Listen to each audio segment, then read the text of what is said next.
Welcome friends back to the channel and to this quiet corner of County Durham, where the coal seams once ran deep and the human spirit ran deeper still. Today we're not merely sightseers, we're pilgrims, treading the thin line between what is seen and what is known only to God. Here in the shadow of a Victorian church built for miners, and the graves that refuse to stay silent, we confront the big questions: faith amid the fog, identity in the face of oblivion, and what it truly means to leave a mark when the final whistle blows.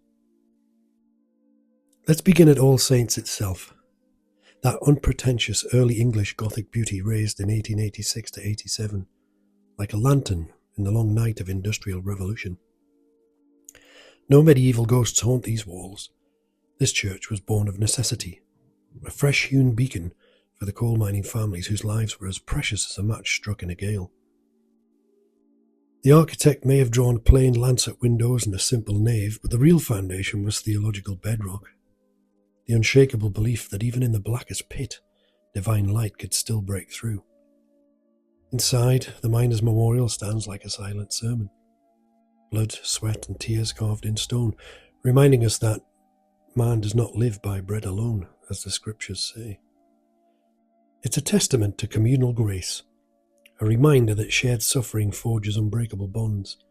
These were the people who knew existential grit firsthand, digging for coal, digging for meaning. Outside here in the churchyard, the mood shifts, as if the very air grows heavier.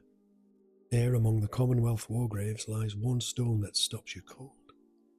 The grave of an unidentified British soldier from the 1939-45 war. Buried on 6th of June 1940.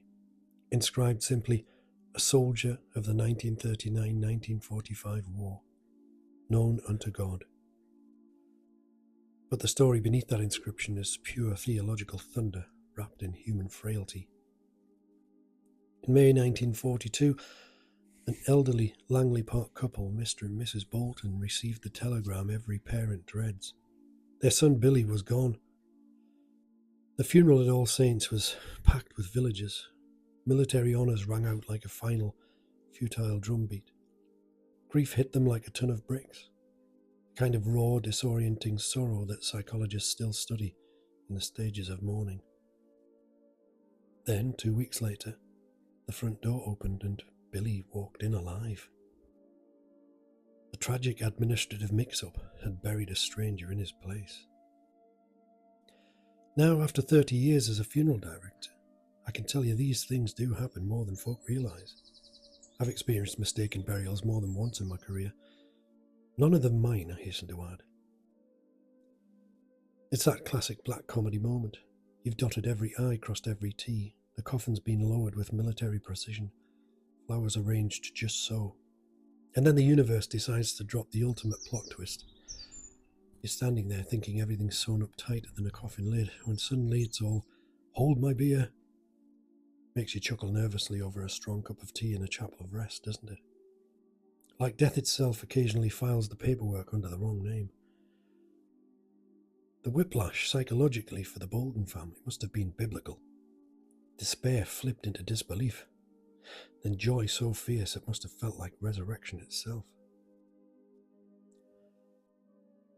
That grave, later adopted and properly marked in 1978, has become known locally as England's only Tomb of the Unknown Soldier, outside of Westminster Abbey.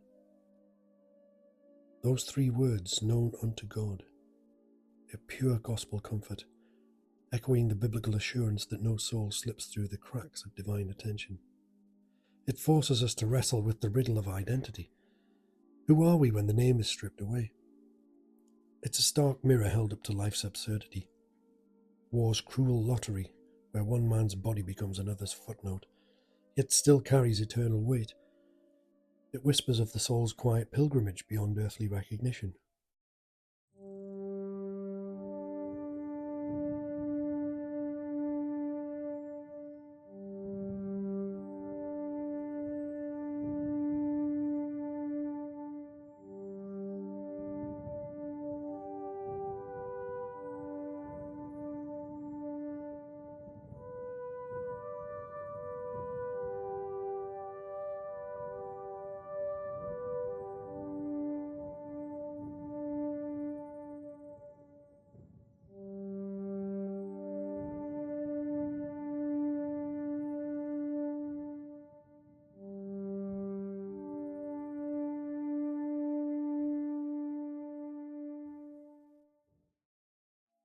much like the unknown warrior in Homer's Odyssey, that timeless classic of literature.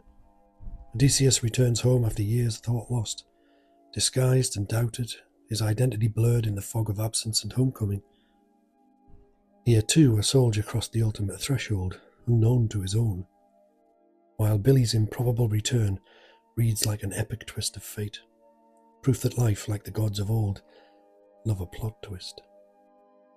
Yet the cemetery holds another story just a short walk away, one that sings a different, triumphant verse. In plot D568 rests Sir Bobby Robson, knight, manager, Geordie legend, and proud son of Langley Park. Born in 1933 in nearby Sacriston, but raised right here among the pit rows, Bobby started life as an apprentice electrician at the colliery. Boots caked in the same coal dust that coated his father's.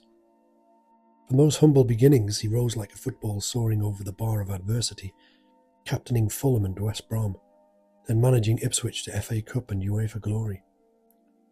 Steering England to World Cup semi-finals and later guiding Newcastle United with the passion of a man who never forgot where he came from.